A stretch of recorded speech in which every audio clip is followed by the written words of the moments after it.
Hello, everyone. It's me, Mrs. Gronert, and today I am going to tell you the story of the little red butterfly and the big bad spider. Once upon a time, there was a little butterfly. Everyone called her Little Red because of her beautiful red butterfly wings. She was kind to everyone, and everyone loved her, especially her grandmother. Well, one day, Little Red's mother came to her and said, "Oh, Little Red, your grandmother called and she's feeling terrible. I need you to take this bag of nectar cupcakes and lemonade to her to help her feel better." "Oh, of course I'll do that, Mother," said Little Red. And Little Red's mother said, "Little Red, it's very important that when you walk through the forest, you stay on the path and you don't stop along the way, and especially do not talk to strangers. Do you understand?" "Oh, of course I do, Mother. I won't stop. I'll stay on the path and I won't talk to strangers." "All right, my dear. Go ahead and take this bag and go to grandmother's." And that's exactly what Little Red did. She set out along the path to grandmother's house, and she was flying happily along down the path through the forest. But she did not know that around the corner was someone who had been watching her. "Well, hello, my dear. How are you today?" "Oh, I'm just fine." "And what are you doing here in the forest?" "Why, I'm going to my grandmother's house." "Oh, you are? And where does your grandmother live, my dear?" "Well, my grandmother lives in the little green house at the other side of the forest." "Oh, she does?" Now, the big bad spider had been thinking of a plan because he wanted to eat Little Red and her grandmother. Spiders love delicious butterflies. Oh, so he said to Little Red, "Why, my dear, I see some beautiful flowers near the edge of the forest. You should go and pick those flowers so that you can take them to your grandmother and make her feel even better."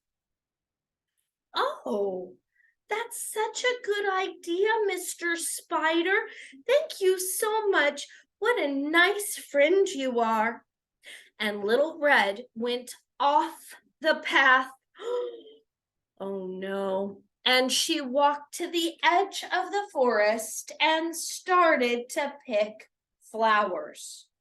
As she did this, the big bad spider, who knew exactly where grandmother's house was, went off the path straight through the woods and flew as fast as he could on a thread of silk straight to grandmother's house. And when he got there, he knocked on the door. Knock, knock, knock. "Who is it?" said the grandmother. Well, the spider was sneaky and smart, and he decided to make his voice sound like a sweet little butterfly's so that grandmother would let him in. So he said, uh, "Hello, it's me, Little Red."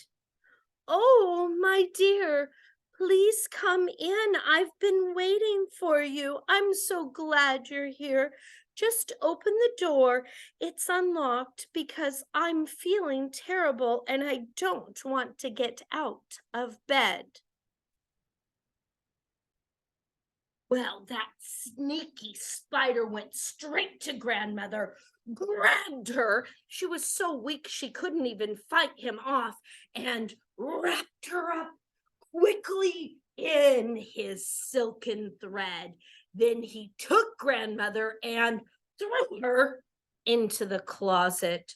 Oh, once grandmother was in the closet, the sneaky spider put on her hat. He put on her robe, and then he got right into her bed and waited for Little Red Riding Hood to come along.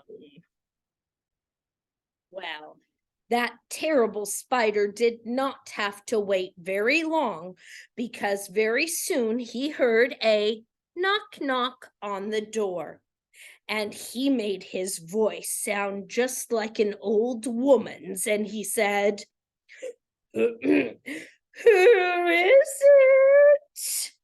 And Little Red said, "It's me, grandmother. It's Little Red." And she walked right in next to where the spider was laying in grandmother's bed. Well, Little Red was fairly smart, so when she saw that spider wearing grandmother's hat and robe, she knew something wasn't quite right. So she looked very closely and said, "Why, grandmother, what strange eyes you have."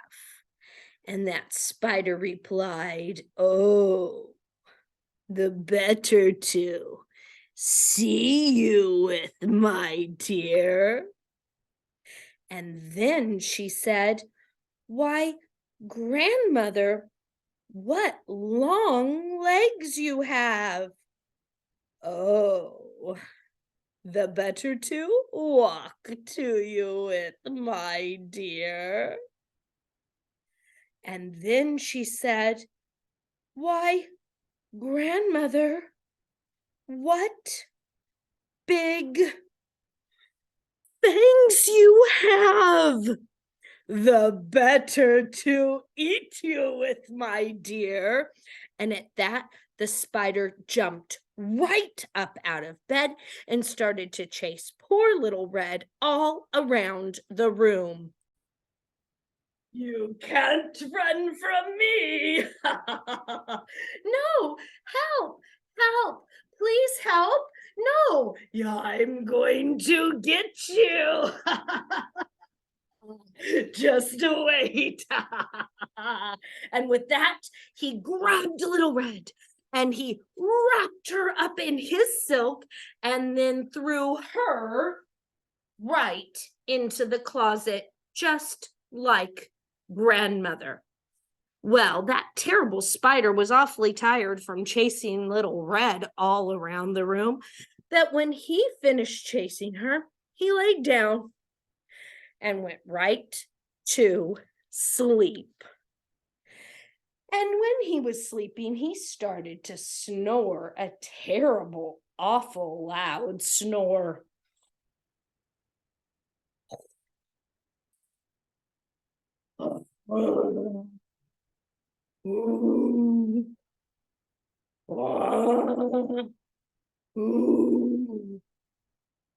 Well, there was a wonderful hive of bees that lived just outside of grandmother's house, and they were very good friends with grandmother.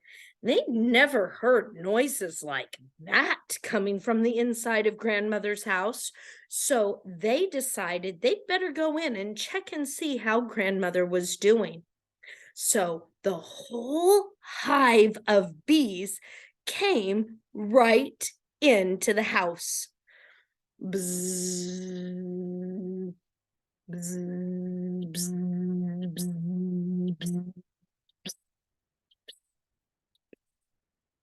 They started buzzing all around where the spider was sleeping. They knew he was very suspicious, and they also knew he was not grandmother.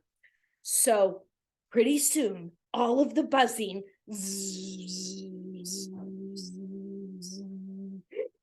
woke up the spider. Bees. Bees. Bees. Bees. Oh. I am so scared of bees. They're going to sting me. Oh no. I gotta get out of here. I gotta go. And he jumped up out of grandmother's bed and sped far away through the forest, leaving grandmother's robe and hat. And then the wonderful bees knew grandmother and Little Red must be somewhere. So they buzzed around until they found them in the closet. And when they found them in the closet, they ripped open that terrible silk and set them free. Well, grandmother and Little Red were so happy that they invited the bees to come and eat nectar cupcakes and lemonade with them. Everyone was so happy to have grandmother and Little Red free. And do you know what? Grandmother, Little Red, and the bees lived happily ever after. They were very good friends, and no one ever heard of that terrible, big, bad spider again. And he never bothered another animal in the forest ever again. I hope you enjoyed this story today.